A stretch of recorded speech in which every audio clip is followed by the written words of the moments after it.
मेरे प्यारे देशवासियों, नमस्कार। कोरोना के खिलाफ लड़ाई में जनता कर्फ्यू से लेकर आज तक हम सभी भारतवासियों ने बहुत लंबा सफर तय किया है।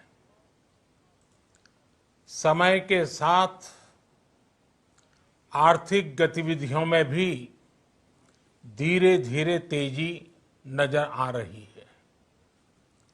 हम में से अधिकांश लोग अपनी जिम्मेदारियों को निभाने के लिए, फिर से जीवन को गति देने के लिए रोज घरों से बाहर निकल रहे हैं।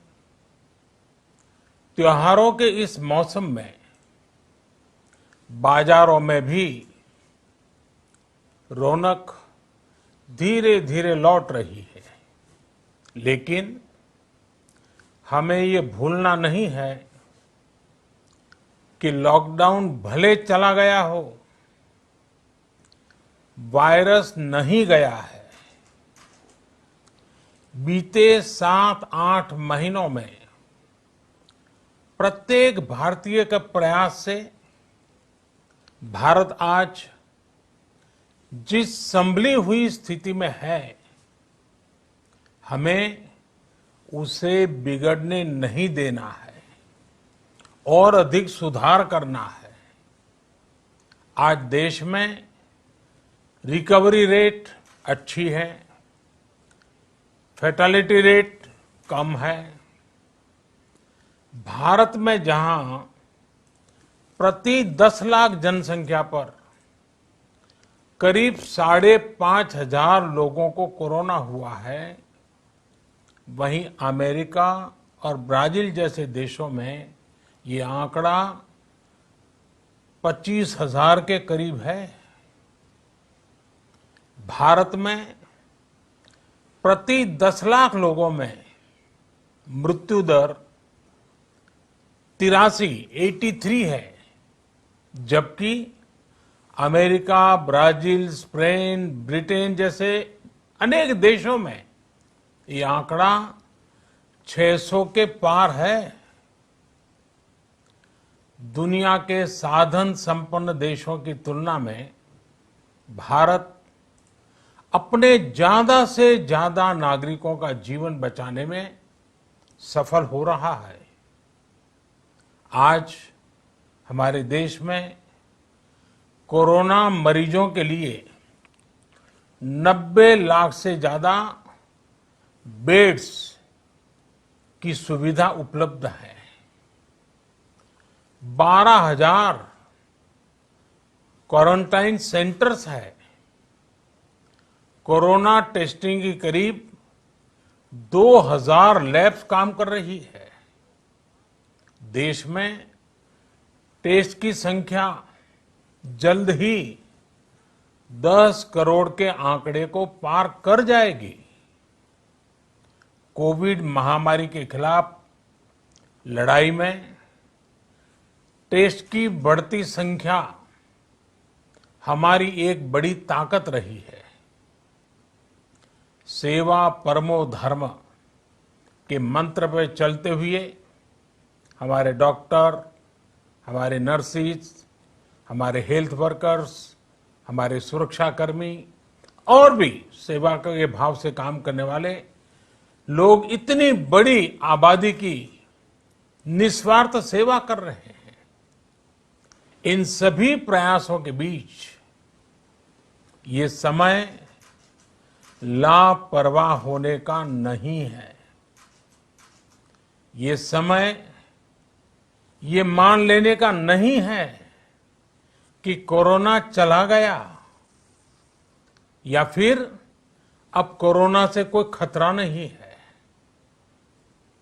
हाल के दिनों में हम सब ने बहुत सी तस्वीरें, वीडियो देखे हैं जिनमें साफ दिखता है कि कई लोगों ने अब सावधानी बरतना या तो बंद कर दिया है या बहुत ढिलाई ले आए हैं।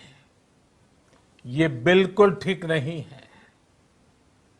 अगर आप लापरवाही बरत रहे हैं, बिना मास्क के बाहर निकल रहे हैं, तो आप अपने आप को, अपने परिवार को, अपने परिवार के बच्चों को, बुजुर्गों को उतने ही बड़े संकट में डाल रहे हैं। आप ध्यान रखिए, आज अमेरिका हो या फिर यूरोप के दूसरे देश, इन देशों में कोरोना के मामले कम हो रहे थे, लेकिन अचानक से फिर से बढ़ने लगे हैं और चिंताजनक वृद्धि हो रही है। साथियों, संत कबीरदास जी ने कहा है, पक्की खेती देख के गर्व किया किसान, अजहू जोला बहुत है, घर आवे तब जान। अर्थात कई बार हम पकी हुई फसल देखकर ही अति आत्मविश्वास से भर जाते हैं कि अब तो काम हो गया, लेकिन जब तक फसल घर न आ जाए तब तक काम पूरा नहीं मानना चाहिए। यही कबीरदास जी कह के गए हैं। यानी जब तक सफलता पूरी न मिल जाए, लापरवाही नहीं करनी चाहिए। साथियों, जब तक इस महामारी की वैक्सीन नहीं आ जाती, हमें कोरोना से अपनी लड़ाई को रत्ती भर भी कमजोर नहीं पड़ने देना है।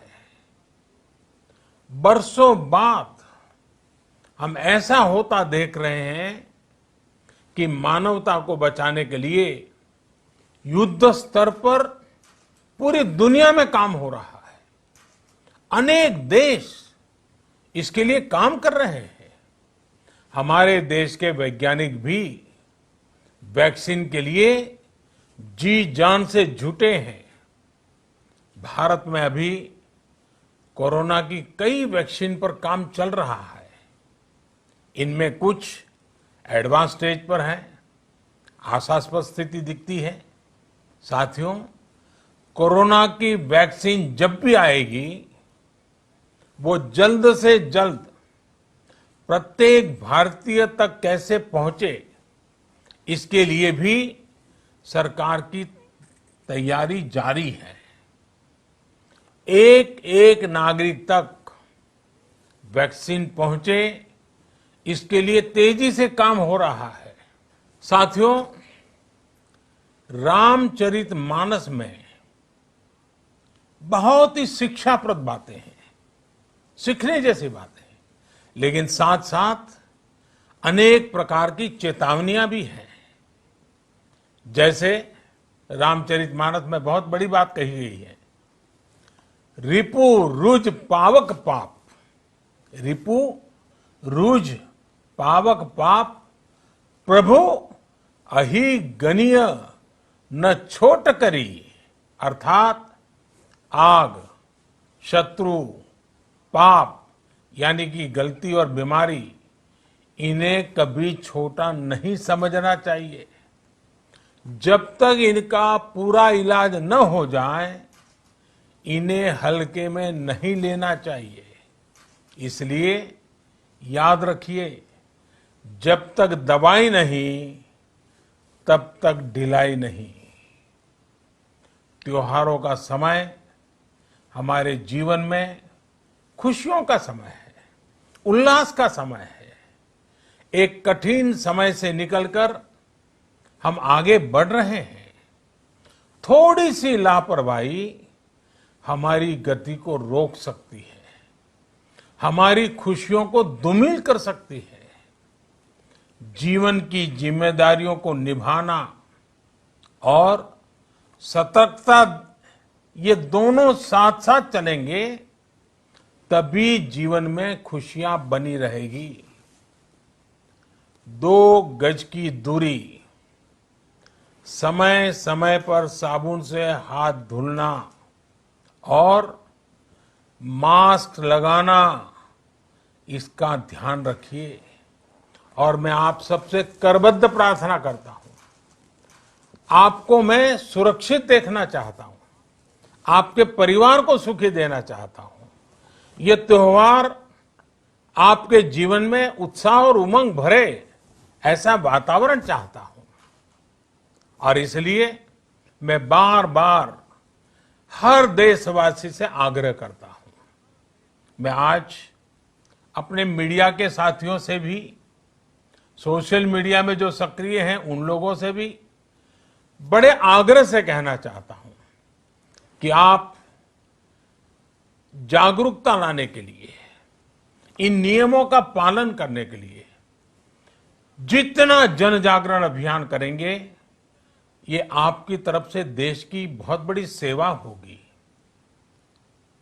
आप जरूर हमें साथ दीजिए, देश के कोटि कोटि जनों को साथ दीजिए।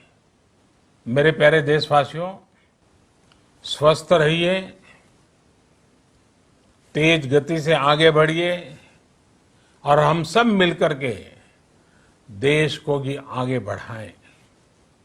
इन्हीं शुभकामनाओं के साथ नवरात्र, दशहरा, ईद, दीपावली, छठ पूजा, गुरु नानक जयंती समेत सभी त्योहारों की सभी देशवासियों को एक बार फिर से बहुत बहुत बधाई देता हूं।